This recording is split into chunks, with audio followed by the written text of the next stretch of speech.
Gracias por continuar con nosotros. Contamos con la participación de la politóloga Rosario Espinal, socióloga, politóloga. Nos dio muchísimo trabajo conseguirla, más de un año, pero por fin la tenemos aquí. Le hice una entrevista antes de comenzar. Le damos las buenas tardes. Saludos, ¿cómo Un estás? placer tenerla aquí. Muchas gracias. No es verdad que dio tanto trabajo. Yo creo que a ustedes les parece que dio tanto trabajo. A mí, yo no me di cuenta que dio tanto trabajo. No, pero pero en yo fin. la veía en todos los medios. ¿Pero qué será? ¿Será que Entonces, le caemos mal? ¿Qué pasa? Pero bien, vamos a hablar un poquito antes de que entremos en sociedad y política de usted. ¿Le parece? Usted es santiaguera. santiaguera, así es. Nací, me crié en Santiago.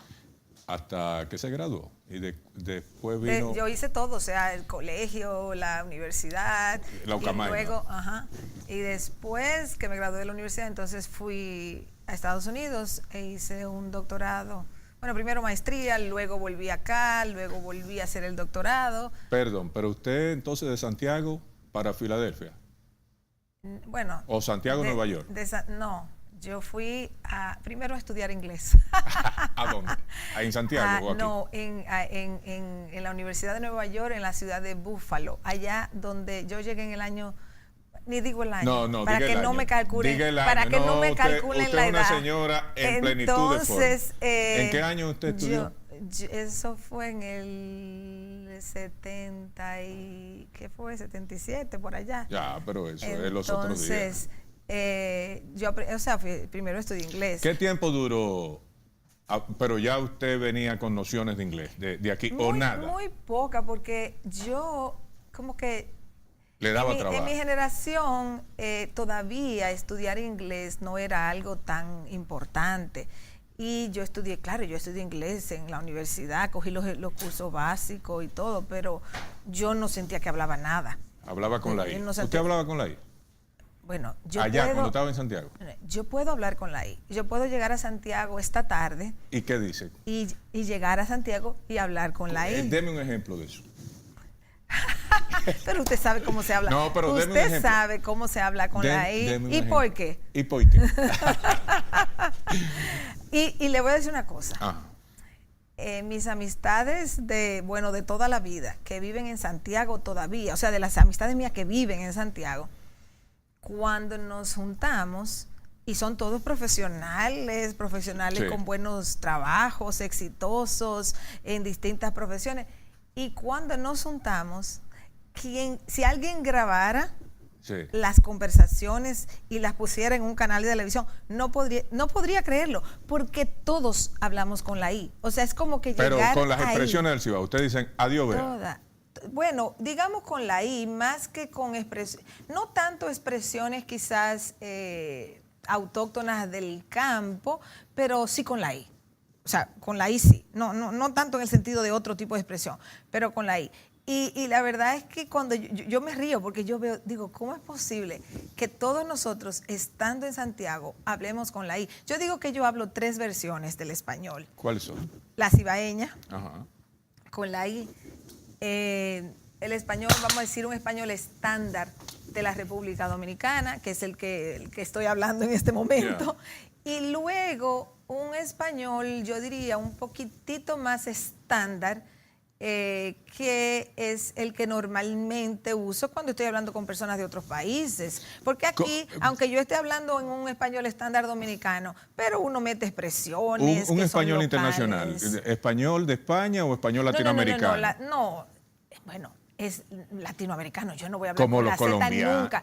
Como los colombianos, los mexicanos. No, yo no imito un acento de ningún otro país. Entonces, sino que es el acento dominicano, pero un acento dominicano mucho más cuidadoso. Porque aquí, aunque uno esté hablando bien, uno mete expresiones que son coloquiales, que son dominicanas. Sí. Qué sé yo, por ejemplo, coge tal cosa o yo cogí tal cosa. Bueno, coger no se puede usar en el contexto de otros latinoamericanos porque tiene otra connotación. Usted es profesora, ¿verdad? Deme una clase.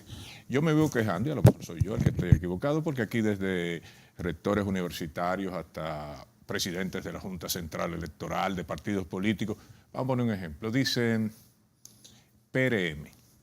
Y yo digo que la R no existe como letra, sino R. ¿Usted qué profesor? ¿A quién va a corregir? ¿A mí o a esa gente que dice O sea, eso? usted diría cómo se pronuncia. PRM. Sí, claro. PRM, ¿Pero por qué dicen PRM? Porque ahí, ¿sabe qué pasa? La R, si uno está diciendo, por ejemplo, el alfabeto, ¿cómo se dice en el alfabeto? R. R. La R no existe. Bueno, la R suena a R en determinadas circunstancias. Por ejemplo, tú dices para. Claro. Ahí hay una R suave. Pero dependiendo de qué va acompañada esa R. Si son vocales o consonantes. O consonantes, etc. Entonces, en ese sentido. Pero cuando usted está hablando de la dicción, sí. Como aquí se está innovando mucho en el sistema educativo y demás, yo pienso que en las escuelas, debería haber una materia de dicción, porque en este país hay un serio problema con la dicción. Y con políticos también, ¿verdad? Todo el mundo, o sea, universitarios, o sea, no estoy hablando de una persona en particular del pueblo que no fue a la escuela o que fue hasta el 5º curso de primaria, no. Yo estoy hablando de mucha gente, de personas importantes con grados universitarios que hablan mal. Entonces, o sea, es un problema de dicción. Cuando yo digo que hablan mal, es que no pronuncian las palabras como deben ser pronunciadas. Yo no me estoy refiriendo a que hablen como un español o a que hablen como un argentino, no. Pero que lo hablen correctamente. Es que pronuncien las palabras correctamente. No, pero no vamos a hablar de política ahora. Eso lo dejamos para ahorita. Qué bueno que no vamos a hablar de política, porque siempre que me entrevistan es de política. No, vamos a hablar de usted. Como si yo solo supiera hablar de política. No, usted ve que usted sabe hablar de lenguaje coloquial de los ibaeños.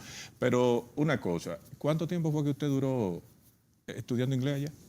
No, bueno, en realidad fue un curso intensivo, pero fue relativamente corto porque yo tenía que entrar a la maestría. Entonces ¿Qué fue tiempo? un curso de 6 meses intensivo. Sí, pero es bueno porque usted estaba rodeado. Me imagino que no se juntaba mucho con latinos para acelerar el idioma. La verdad que le digo que cuando uno llega a estudiar, y eso pasa en cualquier país extranjero, lo mismo si te vas a Alemania, si te vas a Francia, donde sea. Cuando uno está aprendiendo un idioma, uno está rodeado de personas que están aprendiendo ese idioma. Claro. No está rodeado de las personas que son nativohablantes. Pero influye mucho que usted esté en un hábitat donde los habitantes hablen el idioma que usted esté Sí, pero estudiando. ahí viene una situación difícil, porque uno está en las clases con otras personas que no hablan ese idioma. Estamos aprendiendo todos, ¿verdad? Sí. Y existe la sociedad a donde uno está, donde se habla el idioma, el que fuera, francés, alemán, inglés, japonés, lo que sea. Entonces uno tiene un desafío, porque el nativo hablante no quiere perder su tiempo hablando con una persona que no habla ese idioma. Sí. Entonces tú dices, bueno, si hablo con los que no saben, bueno, si hablo con personas que hablan mi idioma, voy a hablar mi idioma, ¿verdad? Si hablo con personas de otros países que no hablan mi idioma, pero que están aprendiendo, es mejor, porque por lo menos uno hace un esfuerzo. Y se juntan en la cafetería y empiezan. Pero no se avanza tanto. Entonces, el desafío es cómo tú encuentras personas del lugar, que el idioma que tú estás aprendiendo es el idioma nativo de esas personas, y tú puedes establecer una relación de amistad, porque no hay nada para practicar un idioma como estar en contextos naturales. Claro. En donde, yo siempre decía, cuando yo sea capaz de hablar inglés en un bar, sí, donde hay música, donde la gente está hablando rápido, donde es difícil tienen entender. 3 cervezas en la cabeza. Exacto. Y ya están con la lengua. Yo dije, cuando yo sea capaz, entonces yo puedo decir, yo hablo el idioma. ¿Y usted fue capaz? Sí, claro, yo pasé. ¿Cuándo fue capaz? ¿Se metió en un bar? Pero eso me tomó, incluso yo comencé a hacer mi maestría y yo me sentía que yo no hablaba todavía Pero bien el usted idioma. comenzó a hablar cuando entró en un bar y entonces pudo A mí entender. me tomó, yo diría que para yo sentirme cómoda, me tomó como 2 años. Pero cuénteme cuando usted fue al bar y entonces dijo, porque eso es un proceso. Yo no te puedo decir ese día en que ocurrió que yo dije, pero no se dio yo cuenta. sé. Ya yo sé. Bueno, cuando yo comencé a sentirme cómoda, pero no te puedo decir fue un día, pero yo tenía un grupo en la universidad que nos juntábamos los viernes en la tarde. Sí. Eran de diferentes disciplinas, éramos todos estudiantes, ya eso era en el doctorado. Éramos estudiantes de doctorado, nos juntábamos los viernes en la tarde a discutir un tema. O sea, que se avisaba, vamos a hablar de tal cosa, este viernes, no sé qué. Siempre después que acabábamos el coloquio, sí, que hacíamos entre nosotros o invitábamos a alguien, nos íbamos a un bar. Normal. Sí, o sea, normal. Y entonces, bueno, cuando yo sentí que para mí eso no era un trauma, de que yo estaba ahí y ya yo entendía la mayor parte de las cosas que se decían, yo dije, ya yo hablo el inglés. Entonces, yo diría que toma entre 2 y 4 años comenzar a sentirse cómodo con un idioma. Y yo siempre se lo digo a las personas que están aprendiendo otro idioma. También se lo decía a los estudiantes en Estados Unidos, los que estaban aprendiendo español. Yo les decía, bueno, tienen que tener paciencia porque eso es un proceso y realmente uno tiene que vivir en el país donde se hable ese idioma. Muy pocas personas, y yo conozco algunas, muy mire, pocas para personas. Que ganemos tiempo, porque ojalá yo quedarme hasta las 5 de la tarde hablando con usted.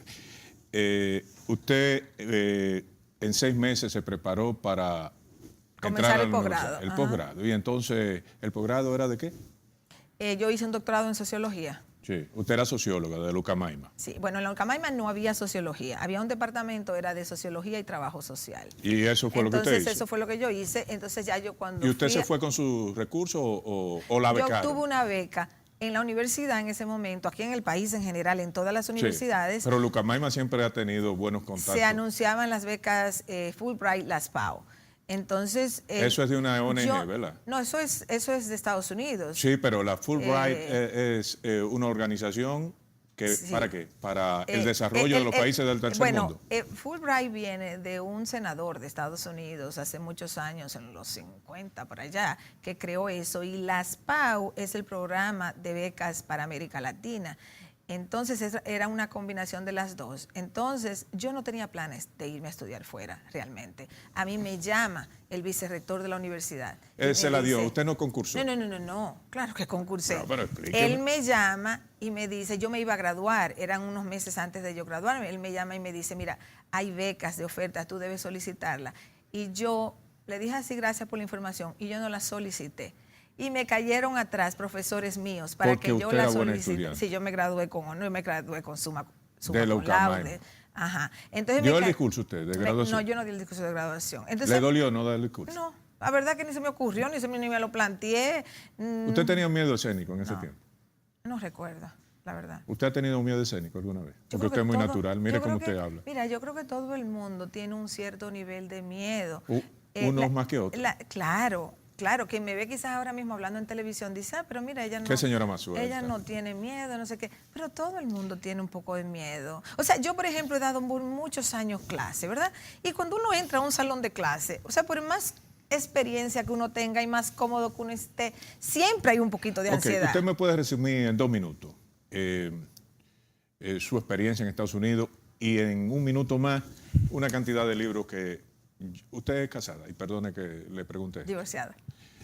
Usted tiene mucho tiempo porque usted ha escrito libros ahí. Yo dije, ni voy a hablar de esos libros porque... ¿Cuántos libros usted ha escrito? ¿50? No. He escrito muchos artículos académicos. Ensayos, He escrito muchos artículos académicos en revistas académicas, en libros académicos que son fundamentales. En Estados Unidos, publicar en una revista académica es vital para tú obtener la permanencia en la carrera docente que yo obtuve. O sea, yo fui ascendiendo en los distintos niveles. Usted es especialista en Latinoamérica. Sus ensayos giran en torno a eso. Sí, más de política latinoamericana. Y aquí sobre Junta Central Electoral, democracia y cosas. ¿Cuántos libros usted ha escrito de eso? Social. ¿Como 15 o 16? Bueno, mira, yo tengo 3 libros y tengo como 5 informes de encuesta o 6... 5 o 6 informes de encuesta del Barómetro de las Américas, que soy coautora.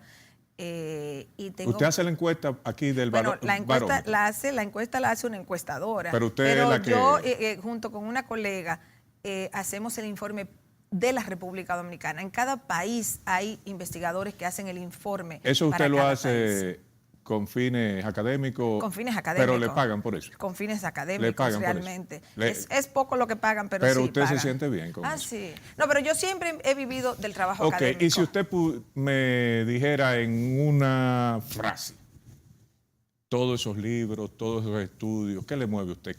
¿Qué es lo determinante en Rosario Espinal para todo eso? Mira, para mí investigar, conocer es sumamente interesante y transmitir esas ideas. A mí me gusta. Pero en una frase. Eso. ¿Qué me motiva a hacer eso? Sí. El poder de las ideas.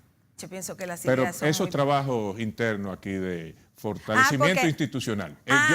Bueno, eso tiene que ver con que cuando yo estaba en mi trabajo académico, que yo estaba enfocada en hacer mi trabajo académico, dar clase, publicar, ascender en la universidad y todo eso, yo veía lo que pasaba en el país y yo decía, pero si yo tengo conocimiento sobre eso. Yo me he codeado con los principales investigadores del mundo en democratización. O sea, pero usted maneja un área que usted es parte del laboratorio también. Es decir, un químico o un físico analizan cosas que ellos pueden ser objetivos. En este caso, ¿qué le mueve a usted? Es decir, usted trabaja la ciencia social, usted es parte de la ciencia social. Eso que dije. Pero ¿cómo me lo resume? El conocimiento y la transmisión de ese conocimiento. Esa es la motivación de cualquier persona que se dedica a la actividad académica. Usted analiza la situación dominicana muchas veces. ¿Usted es parcializada con qué? Porque uno es subjetivo. ¿Sí? Mira lo que pasa. Aquí se pasan el tiempo poniéndome de un lado o otro. No, yo solamente quiero saber. Entonces, ¿qué pasa? Yo sé que aquí da trabajo entender eso. Yo no pertenezco a ningún partido político. Yo no soy de ninguna orientación política. O sea, yo no pertenezco, que es raro. Bueno. Pero no siente simpatías por alguien. Yo no tengo ninguna simpatía como para inclinar mi pensamiento a favor de alguien por favorecer a alguien. Usted tiene dos hermanos. Lo que pienso. Usted tiene dos hermanos. Así es. Y creo que los dos son importantes en los gobiernos. Hay uno que tiene. Hay uno que, bueno, está al lado del presidente. Eso no la motiva a inclinarse en un análisis que usted tenga a favor de una cosa o en contra de otra. Mira, yo vengo de una familia, tanto mi papá como mis hermanos, lo que sea, han ocupado posiciones públicas. Y en mi familia hay una cosa, hay un absoluto respeto a que cada quien cumpla su función que le ha tocado y que ha escogido con total independencia. O sea que para mí, que yo sé que la gente me vive atribuyendo cosas por eso, bueno, problema de ellos. Eso no le mortifica a usted. Bueno, no me puede mortificar porque si no, yo dejara de escribir, yo dejara de comentar y yo no veo... Pero usted no se molesta porque yo le haga esa pregunta. No, porque es normal que la hagan. O sea, no, yo no me voy a molestar porque es normal que la hagan. Además, vivimos en un país donde la gente es muy tendenciada por alguna motivación específica. Ahora, quiero aclarar que lo que yo digo, porque lo piense, claro, puede ser que suene más beneficioso para alguien que para otra persona. Eso sí, lo entiendo perfectamente. Y tengo que convivir con esa situación. ¿Usted es rica? No. Rica no. O sea, yo he vivido toda mi vida de mi trabajo académico. Ok, le voy a hacer esta pregunta, usted me la contestó fuera, pero la gente no sabe. ¿De qué usted se mantiene? De mi trabajo académico. Pero usted no está en renta ya. O sea, imagínate tú, yo fui profesora en una universidad en Estados Unidos 30 años. ¿Y le siguen pagando? De eso es que yo he vivido. Bueno, yo me pensioné hace unos meses y entonces en todos los países donde hay un sistema laboral estable, la gente hace contribuciones a su plan de pensión. Aquí también, y ¿verdad? vive de su plan de pensión. Yo espero que los que contribuyen en la República Dominicana, cuando les llegue la oportunidad de jubilarse, encuentren su dinero. ¿Y por qué usted se ríe cuando dice eso? Porque a mí me preocupa mucho que en un país con los niveles de desorganización de cuando la gente se jubile, no encuentre su dinero. Entonces, en ese sentido es que lo digo. Pero no encuentre su dinero. En las economías desarrolladas hasta el día de hoy, y yo no sé lo que va a pasar mañana, porque si pasa mañana y los pensionados nos quedamos en el aire, nos embromamos. Señora mía, usted está enviando un mensaje subliminal con eso. No, yo no lo envío subliminal, yo es lo decir, digo explícitamente. Eso no está seguro. Yo creo que en un país como República Dominicana, porque lo hemos visto en otros países de América Latina, yo creo que hay que desarrollar una confianza en que la gente sepa que el que contribuyó a un plan de pensión, cuando se jubile, va a encontrar su dinero. ¿Y por qué usted pone en duda eso? Bueno, porque esto está a prueba. Este es un país con un plan de pensión nuevo. O sea, esto comenzó el otro día, pero usted en términos relativos. Usted duda. Bueno, en países donde hay bajo nivel de institucionalidad, los riesgos son mayores. Es lo único que estoy diciendo. Hablando de institucionalidad, no está molesta conmigo, ¿verdad? No. Ok, hablando de institucionalidad, de jueves a domingo nos dieron una tanda de reelección. Para usted, ¿cómo lo digiere y cómo lo proyecta? Pero yo pienso que, y lo he dicho varias veces, nadie que ya ha sido presidente debería continuar siendo presidente. No, pero en este caso, espérese, la Constitución de la República, estamos hablando de institucionalidad, y qué mejor institución que esa carta, ¿verdad? Lo que representa esa carta. ¿Usted cree que nadie que debe ser o lo que dice la Constitución? Lo que pasa es que aquí cambian la Constitución. Imagínate, pero en el caso Hipólito la cambió, Leonel la cambió y Danilo la cambió. Los tres expresidentes vivos de este país la cambiaron. Yo creo que hay una diferencia. Hay una diferencia, yo sé cuál usted va a decir. Que hay dos que la cambiaron en un artículo. La cambiaron en un artículo. Las tres son para beneficio propio. Pero para repostularse. Las tres son para beneficio propio. Para repostularse. La del 2010 rehabilitó a Leonel Fernández. Pero repostularse inmediatamente. Lo intentó y no lo hizo. No lo hizo. No lo hizo, ¿verdad? El hecho es que no lo hizo. No lo hizo. Hipólito y Danilo sí lo hicieron. Sí lo hicieron. Y Danilo lo va a hacer otra vez. Y usted se lo encuentra normal. No. Yo no me encuentro normal ninguna de esas situaciones. Pero de esas tres, ¿cuál usted se queda? Es que ninguna me parecen adecuadas. ¿Cuál es la Yo pienso, siempre he dicho, aquí debió hacerse una reforma constitucional estableciendo un tipo de sistema de repostulación. Todos tienen ventajas y desventajas, los sistemas de repostulación. ¿Usted justifica los intentos de repostulación? Que no es de reelección, de repostulación. Yo no justifico que se manipule y se cambie la Constitución para beneficiar a ningún incumbente. Y en eso he criticado las tres reformas constitucionales que se hicieron. Porque perdóneme, pero usted como que va con cuidado con eso. No, yo no voy con cuidado. Porque usted tiene que mencionar las otras dos y no No, porque usted lo que quiere que yo diga que hay dos que no sirven y una que sirve. No, y yo no creo que ninguna de las tres. Estamos en desacuerdo. Yo creo que las tres. Hay dos que se hicieron. Estamos de acuerdo en una cosa. Hay dos que se hicieron modificando solo el acápite de la repostulación para beneficiar de manera inmediata al incumbente. Eso es cierto, estamos de acuerdo. Ahora, yo creo que las tres reformas que se hicieron del 2002, del 2010 y del 2015 buscaron habilitar electoralmente al presidente incumbente en ese momento. Usted tiene estudio de economía.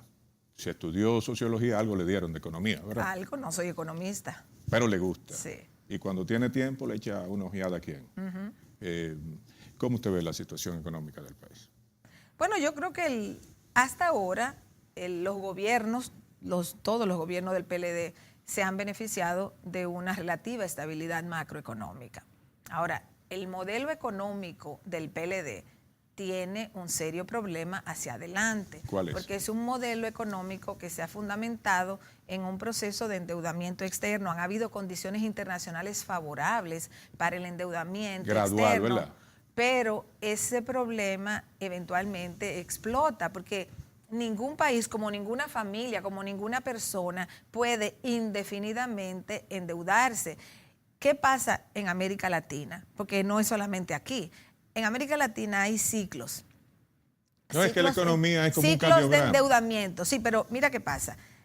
Cuando se viven momentos de vacas gordas, para usar una expresión popular, cuando se viven momentos de vacas gordas, hay que ahorrar para poder enfrentar los tiempos de vacas flacas, que muchas veces no dependen ni siquiera de lo que pasa internamente, sino de condiciones internacionales. Yo pienso que la República Dominicana, económicamente hablando, hacia futuro, va a estar en una condición muy vulnerable porque ya registra un alto nivel de endeudamiento. Nosotros tenemos una economía abierta, es decir, nosotros dependemos de lo que ocurra afuera, de que vengan turistas, de que haya zona franca, de que manden remesas. Exacto, que eso es un punto que debe pensar muy bien el Estado Dominicano, porque el señor Trump tiene planes específicos con las remesas. Pero ¿usted cree que hay estabilidad macroeconómica? Le voy a poner un ejemplo. El presidente de Medina su gobierno encontró el dólar a 38 por 1. Hoy está sobre 49 pesos y muchos dicen que la intención es llevarlo a 52, 53 pesos por 1. Pero no hay aumento de sueldo desde el 2006 aquí. Entonces, ¿cómo puede haber estabilidad macroeconómica con un peso de deuda externa, con el salario de los trabajadores dominicanos reducidos en un 25%? Pues usted calcula 38 a 49 y quién sabe a cuánto. Esa estabilidad macroeconómica, ¿cómo? Para que exista estabilidad macroeconómica tiene que existir estabilidad microeconómica. Depende. Y uso la palabra relativa estabilidad macroeconómica, no necesariamente quiere decir ni necesariamente se acompaña de una gran prosperidad o de una prosperidad. Claro, tener inestabilidad macroeconómica empeora toda la situación de la gente. Cuando hablamos de una relativa estabilidad macroeconómica, estamos diciendo que hay niveles moderados de devaluación, no que no hay devaluación, que hay niveles moderados de devaluación y que hay niveles moderados de inflación. Eso es lo que estamos hablando. Eso es favorable para la población. No quiere decir que no hay inflación y no quiere decir que no hay devaluación. Y una micro devaluaciones constantes desde el 2012 a la fecha, yo le estoy hablando de más de un 25% en términos de depreciación del peso dominicano. ¿Usted cree que son insignificantes? Mientras los salarios se mantienen constantes. Claro, hay que ajustar salarios. O sea, si se va a devaluar, y se devalúa por diferentes razones, si se va a devaluar, hay que ajustar salarios, porque si no se ajustan salarios, entonces lo que hay es una devaluación del salario. Entonces, si tú tienes una devaluación del salario, la gente no siente el beneficio, la gente siente el perjuicio, la gente se siente mal, la gente piensa, con lo que yo gano, no compro lo que compraba hace 5 años o hace 3 años. Eso es natural que la gente lo sienta. Ahora, solamente le hice esa pregunta para darme cuenta que es verdad, que fuera de sus estudios sociológicos, usted en su tiempo libre le echa una miradita a lo económico. Es que sin entender la economía es muy difícil entender la política y la sociedad. Ahora la voy a dejar que me dé una cátedra. La voy a meter en su campo, en la política. ¿Cómo usted ve el sistema de partidos políticos en República Dominicana? El sistema de partidos, bueno, debilitándose fuertemente. La República Dominicana tuvo un sistema de partidos relativamente fuerte comparado con América Latina, en parte, porque tuvo lo que no tuvo ningún país de América Latina, 3 caudillos. 3 caudillos que encabezaron, bueno, aquí tenemos 3 padres grandes de la patria. Partidos. Bueno, quizá tiene que ver con eso, los 3 padres de la patria y los 3 caudillos.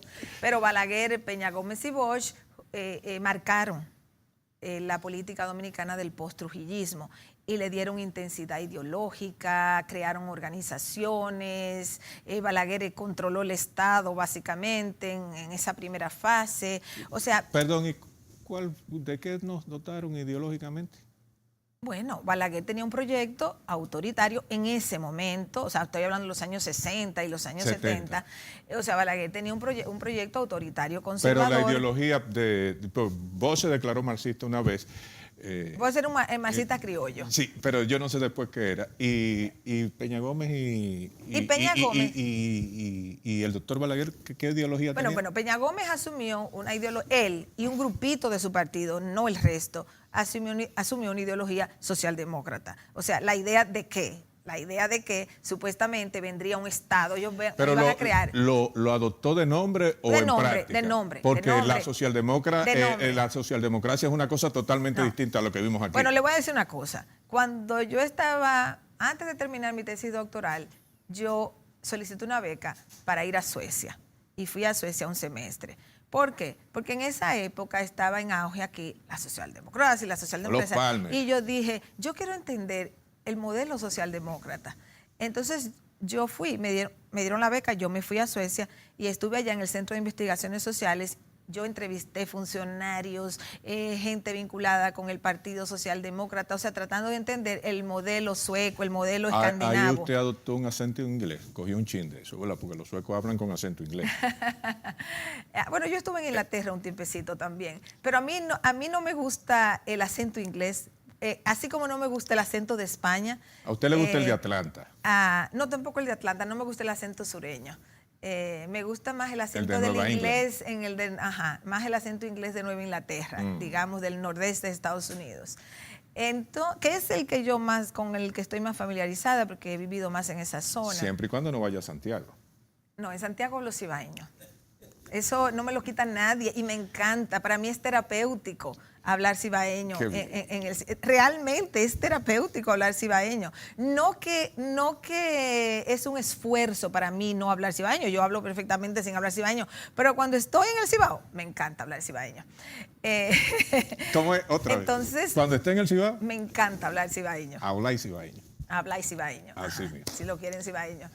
Nada, el sistema de partidos aquí tuvo su época de gloria. Esta no es su época de gloria.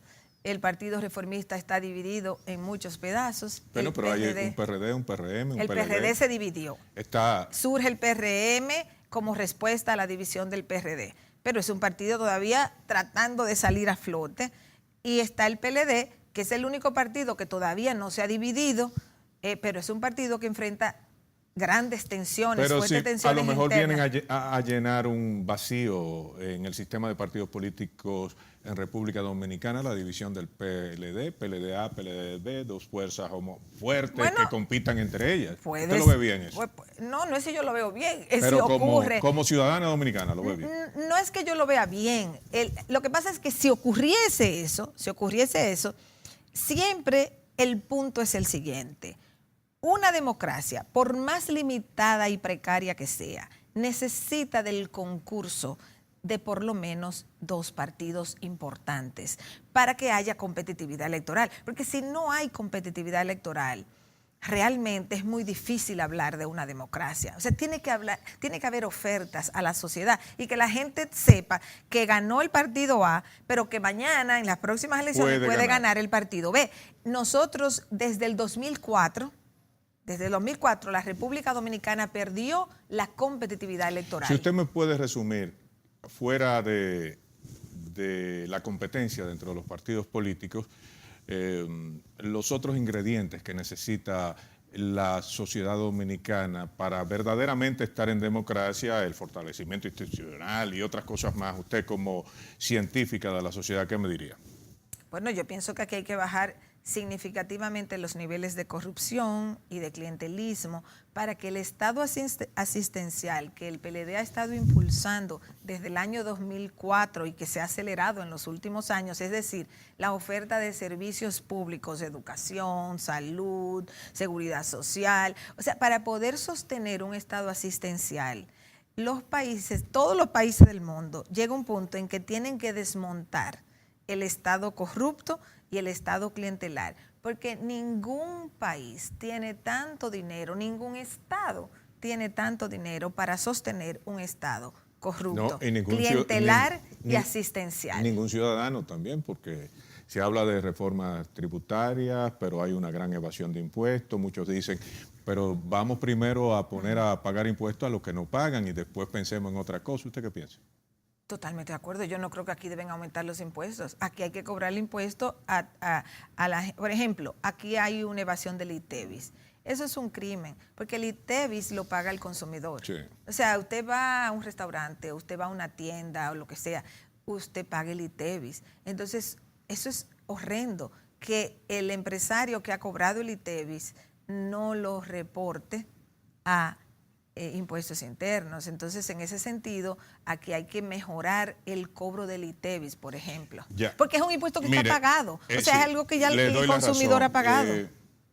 Vamos a cerrar con Odebrecht. ¿Qué usted piensa de eso? Yo sé que lo han mencionado, pero ahora se está hablando de que ese juicio puede diluirse, que la prórroga es como para diluirse. Para usted, socióloga y enterada, porque usted tiene fuentes que le dicen, mira, esto va por aquí o va por aquí, pueden ser nacionales o internacionales. ¿Qué usted piensa sobre eso? Mira, el caso de Odebrecht resaltó más porque la información venía de fuera. ¿De dónde? De Brasil y de Estados Unidos. Entonces, aquí los casos de corrupción, siempre. El proceso típico es, explota un escándalo de corrupción, hacen cualquier disparate y eventualmente lo engavetan. Esa es la historia de la corrupción en la República Dominicana. ¿Y usted cree que va a pasar eso ahora? Sí. Otra vez, ¿usted piensa que que eso se va a quedar así, que nadie va a caer preso ni nadie va a ser investigado. Mira, lo más que podría pasar, lo más si es que pasa, es alguna medida sencilla que se evapore en el tiempo. Pero yo no veo, o sea, lo que yo he visto hasta ahora, lo que yo vi que pasó en el 2017, en lo que va del 2018, el Estado Dominicano no tiene mayor interés de perseguir la corrupción porque es demasiado corrupto. Pero en el caso de Punta Catalina, que se habla de sobornos de miles de millones o de valoración, sobrevaloración de miles de millones, no hay nadie ni siquiera investigado. ¿Usted qué piensa de eso? ¿Qué debería investigarse a todo el que tiene que ver con el escándalo de Brecht? Eso es lo lógico que debería investigarse. ¿Por qué no lo están investigando? Porque aquí hay una tradición de esconder todos los casos de corrupción. No se investiga ninguno. O sea, realmente usted hace la historia, eche para atrás y busque todos los gobiernos. No se investigan. Se investiga un poquito cuando ya no hay de otra. Y después que pasa un tiempecito y la gente se olvida, está todo el mundo descargado. ¿Por quién usted votó en el 16? No voté. ¿Y en el 12? Tampoco. ¿Y en el 8? Yo no me acuerdo ahora. ¿Y en el 4? Yo le voy a decir una cosa. ¿Y en el 4? Yo le voy a decir una cosa. ¿El voto es libre? Yo hace mucho que no voto. ¿Y en el 4? La última vez que usted votó. Es que eso es que yo no me acuerdo. La última vez que usted siempre votó. estoy comentando en la prensa. Usted nunca se acuerda por quién votó. Es que yo estaba registrada en Santiago y yo estoy siempre en televisión y no podía ir a Santiago La última vez que usted votó, la primera vez que usted votó, ¿por quién votó? No me diga que por el Consejo de Estado. No, porque eso eso no hicieron elecciones. Espérese, déjeme ver si me acuerdo, espérese. Por Balaguer en el 66. Yo me acuerdo que en el... No, yo voté creo que por primera... Wow, ¿cuándo fue la primera vez? En el 78. Mírenla ahí. Yo creo que fue en el 78. Yo la voy a invitar otra vez para que me diga. Yo voy a pensar porque no me acuerdo. Doña Rosario, un placer. ¿Se sintió bien? Muchas gracias. ¿Se sintió bien o no? Sí, sí, sí. Y a ustedes, amigos, recuerden que esta tarde estamos en Estudio 88, 88.5, frecuencia modulada de su dial, que esta entrevista, como otras más y los comentarios, lo puede conseguir en nuestra página de YouTube, Canal Nacional de Informaciones CNI, desde esta tarde. Y que volvemos mañana aquí, otra vez en @meridiano CNI.